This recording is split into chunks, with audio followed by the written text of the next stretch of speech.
He's worked hard with great commitment and dedication to make Vets for Freedom a premier organization. Please join me in welcoming Mr. Pete Hegseth.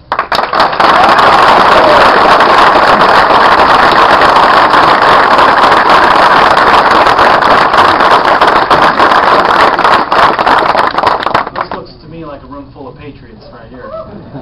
It's an honor. It's, as you know, it has been quite a day for us.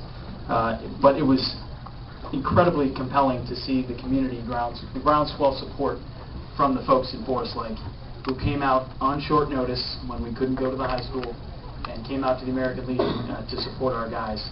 200 people showed up on short notice because of phone calls and emails and word of mouth. And I think that's a reflection of how that community and this state feels about our veterans and our soldiers.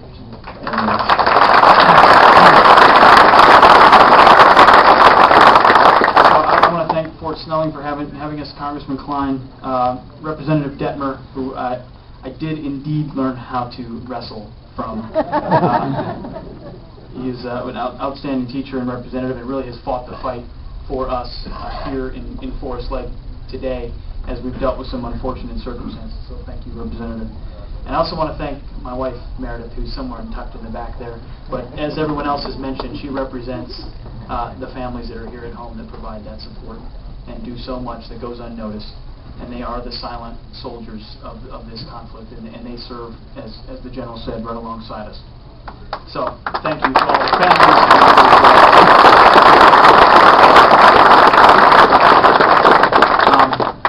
So, besides being proud of being a Minnesotan today, I'm proud to be standing alongside the Minnesota veterans that have come out since we've been here today. Vets for Freedom is doing this National Heroes Tour where we're taking highly decorated guys from Iraq and Afghanistan on a bus, and if you haven't seen it, it's right outside across the country. But the good fortune we have is linking up with our members across the country in every single state.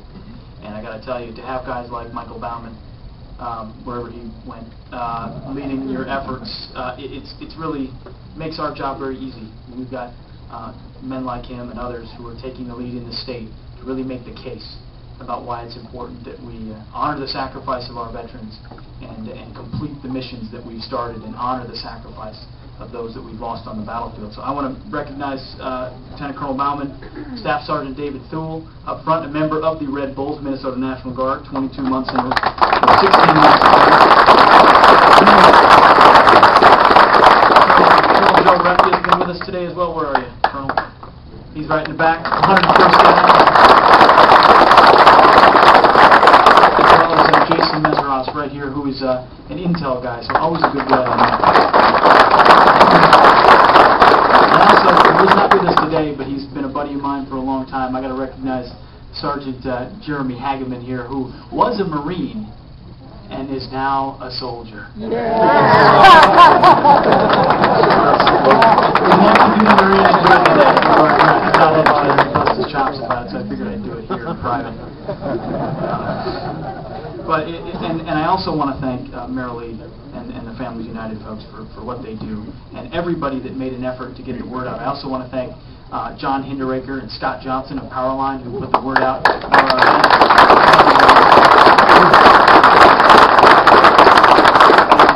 Janet Feinhofer and Ron Lasuda, and so many people that have put the word out and supported us. We really appreciate it.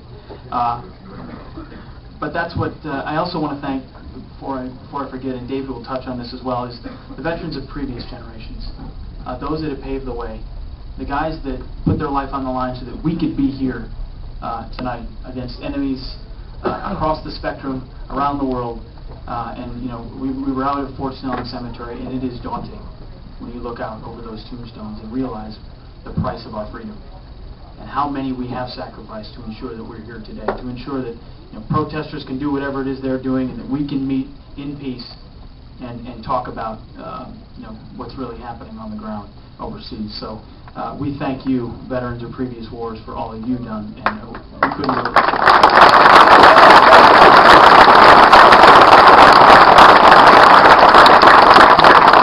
So, as was mentioned, Vets for Freedom is an Iraq and Afghanistan veterans organization, the largest one in the country at this point. We've got over 21,000 members, 44 state chapters. And we are mobilizing to allow veterans to communicate why it's important that we complete this mission. Who better than somebody who's walked the ground, seen the enemy firsthand, understands what's at stake to make the case about why we complete these missions that we've undertaken. America does not start things and not finish them. And that's the message we've got, is let them win.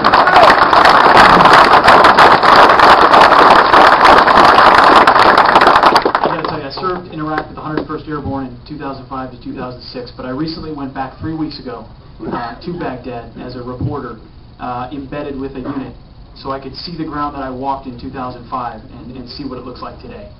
And I have to tell you, it was like night and day, the difference between the way it was and the way it is now. A year ago, the neighborhood of Dora that I walked in 3 weeks ago, a year ago, that neighborhood was literally Al-Qaeda's Baghdad headquarters. Dozens of bodies were being found in the streets every morning. It was the epicenter of sectarian violence in Baghdad. If our security forces or Iraqi security forces tried to go into the neighborhood, it was a sustained firefight immediately. I mean, it was a no-go zone. I went out there for 3 days, outside the green zone, with no special protection, just a regular patrol, and I didn't hear a single shot fired or a single explosion. Nothing. People weren't just out in the streets and out in the market. The markets were booming. There was reconstruction in the homes, in the markets. Girls are going back to school, which Al-Qaeda wouldn't let them do. And the most important part is the Iraqi security forces were standing up. I saw more Iraqi security forces in 3 days than I saw in 3 months during my time in Baghdad. They have taken the security environment that we've given, and they're taking the opportunity to take back their neighborhoods. And I want to give you a few statistics that you can go home armed with. Violence is down throughout Iraq since June over 70%. Sectarian violence in Baghdad is down over 90% since June. Sectarian violence. So those of you that haven't gotten the memo, the civil war in Iraq is over. All right? And when people talk about that, they're using 2006 talking points. And we need to correct them on that, say, what is the situation on the ground now? American casualties, every single one is tragic. But thankfully, thank God, they're down over 70% since June. Along with those numbers, you've got the Iraqi security force numbers. Over 200,000 Iraqis have joined the Iraqi security forces in the last 14 months. 200,000 new Iraqis. That's an Iraqi surge that vastly, drastically outpaces our own. 110,000 of those are Iraqi army and Iraqi police. The other 90,000 are these concerned local citizens, these sons of Iraq, these local groups that have stood up to defend their own neighborhoods. That's the type of statistics, that's the knowledge that need to reach the ears of the American people, and they will respond when they hear that. And because of the security environment, politicians in Baghdad are probably passing more laws than our folks up in Washington, D.C. They passed a $50 billion budget that shares oil, a provincial elections law that was vetoed in a sort of democratic flourish, I guess. They passed an amnesty law, a de-Baathification law. All these benchmarks that were talked about are starting to be met because we've brought the violence down to a point where Iraqis can now start to reach that level of reconciliation. And that's the powerful message about what I saw in that neighborhood. And that's the message that we're trying to get out with Vets for Freedom, is let's look at the situation as it exists today. All right? A lot of us disagree about whether we should have gone in the first place, whether Iraq was a good idea in 2003, whether Al-Qaeda was there and tied to 9/11, and all the conversations that we hear with the talking heads on TV. And we've got members of our organization, some of which think we shouldn't have gone, some of which think we should. But the conversation we want to have is, we are where we are now. Al-Qaeda is there now. And how do we move forward and ensure that we're successful? And how do we ensure that we leave behind a stable Iraq that doesn't leave haven to our own enemies? Because Al-Qaeda has made it very clear, and bin Laden did so just last week. Iraq is the central front where they hope to defeat the Americans. And that's why we're committed to ensuring that we defeat them in Iraq and provide a safer environment, not only in that region, but for our families for generations to come. So that's what we're dedicated to doing. That's the crux of our message. And it's not a political message. I mean, people want to say, I know some folks today up in Forest Lake said it was a political message. It's not. We're up here relaying our first-hand experience, what we've seen and what we've been through. And first-hand experience and talking about progress and the way things are being achieved in Baghdad from a first-hand experience, that's not political, that's just facts about what's actually happening on the ground, and that's what we're out here to do. So I'm going to hand it over to these guys, because these are the guys you really need to hear from. They don't like the title hero.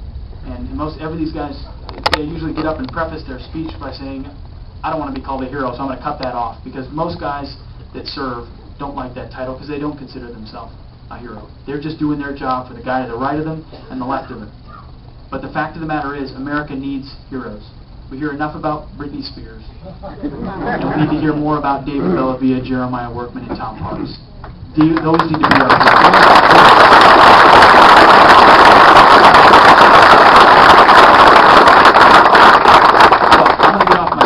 Here, but I'm gonna pass it over to these gentlemen. First, I want to introduce Marine Sergeant